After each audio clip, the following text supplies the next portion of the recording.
Hi, welcome to the Andrew Buckle book review of Wonder Woman. This is the complete history and it's by Les Daniels. It's from Titan Books. The book came out in 2000, so it's quite a few years ago, and it's got about 210 pages in the book. Obviously, it's a hardback, but there's also a paperback copy available as well. Should be easy enough to find. Bought a copy recently. I did have a copy earlier, I got rid of it sadly, so I thought I must buy a new copy. So I did, and just going to go through it. Now it covers the entire history, obviously up to 2000. You've got All Star Comics issue 8, where she started, all the way through, obviously Sensation Comics, all the way through that, Wonder Woman comics, and so on and so on. She didn't stop, so she was all the way through the 50s, 60s, 70s, and obviously this book covers all those periods. And you've got some fine examples all the way through there. And you've got introduction by Linda Carter. Design is by the brilliant Chip Kidd, love that. Photographs also got there are by Jeff Spear. Design assistance by Chin Yi Lei. So we have to show the credits there. And you've got a picture of obviously the person that created it all. And of course DC Comics, well, it was actually all American comics at that point. So you had All Star Comics issue 8, where you had a very short story, and then this lovely article there by the guy, and then you got Sensation Comics. So you got Wonder Woman, of course a bit different from the way it's very different from the way it was done. I don't know when that actually changed. It was changed fairly quickly. Obviously, Wonder Woman, you can see straight away. Issue 1, you can see slightly different. But of course, you've got lots and lots of information about all the various things. Bracelets, the girdles, the tiaras, etc. All the various villains. So you've got there, one of the villains, apparently her name is Paula von Gunther. Now, there's some brilliant collections that I absolutely love. The Golden Age omnibuses, there's 1 to 4 so far. There's also a volume 5 coming out, hopefully, in 2022. Seems to drift further and further and further. Hopefully at some point it will come out, and there will be a volume 6, 7, 8, whatever, so to collect. And of course you've got Etta Candy and all the various characters that are appearing in the book.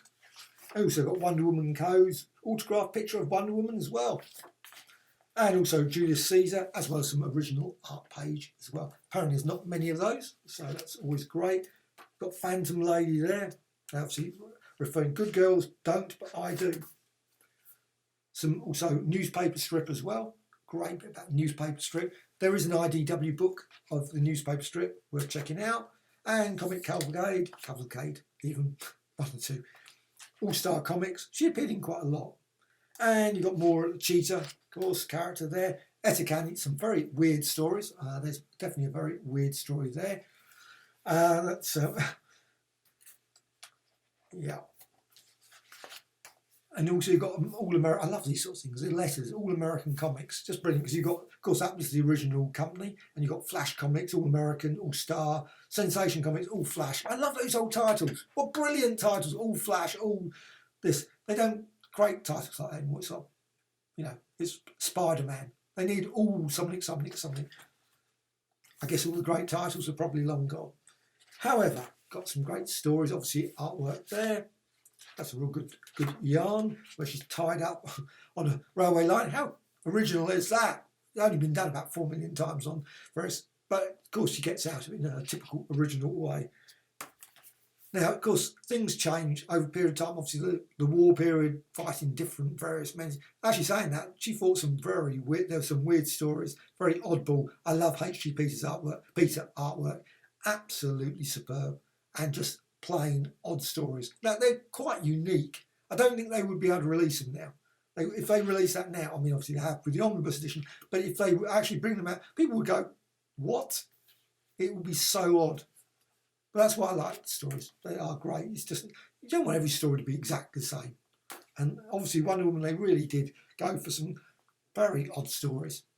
So you got, again, a lot more artwork there. But things did change. They'd become more conventional. And even then they went weird with like dinosaur babysitting. So in the 50s, there were some real odd stories. There's a book come out recently, Wonder Woman in the 50s, that's just full of some just oddball stories. Just brilliant. So where she was also fighting herself as well. But of course, H.G. Peter, etc., all changed. And we had Robert Kanahar, I don't know how to say his name, I see that, and Ross Andrew and Mike Esposito. And you got those, and obviously things changed. That was into the 60s, etc. And even then, of course, after a while, they brought some brilliant books. I love the Showcase series. I've got all the showcases the volume 1, volume 2 of the Wonder Woman. Absolutely superb stories. One or two were pretty, they weren't all great, but they were certainly quite a decent. You had some really odd ones. Again, lots of odd stories that probably, well, Superman's had pretty odd stories as well, I guess. Like turned into a gorilla. What? Lots of different toys as well. Lots of examples of toys. Obviously, Wonder Woman and Flash. This is authentic action figures. Don't think so. Thunderbolt, whoever he was. Oh, she is. Wonder Woman. Forget the old, new one, and of course things changed again. You had the Wonder Woman there, and stories, and then of course lots and lots of pictures of also TV series that never happened. Lots of examples of, and other ones, and pilots and things. And of course, the series that did happen, Linda Carter one. And also, on to the next story. I love it. One of my favourite actresses, old Deborah Winger. Love. Wonder Woman utility belt. It's just full. This book is just full of great examples. I suspect lots of these things never made it into the UK. These are all American ones, or maybe other products around the world. But I'm certain I do not remember.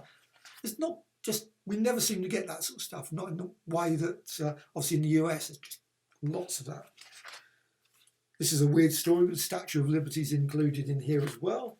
Again, it's Justice League of America.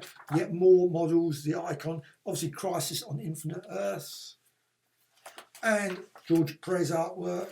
And so on, so on, so on. Obviously, John Byrne. I love that story. John Byrne. First volume was superb. I haven't got the second volume yet, so I haven't got to the bit where that story completely spoiled it for myself. And also Brian Bolland at the back. And, of course, Alex Ross as well. Absolutely full of brilliant artwork all the way through this. Absolutely great book. I think there's some others. Well, there's obviously the Shazam one, the Captain Marvel one, just excellent. So worth checking out as well. But this, thoroughly enjoyed this book. It's just a great. I regret getting rid of it first time. I actually had this first time, so this is one totally recommended.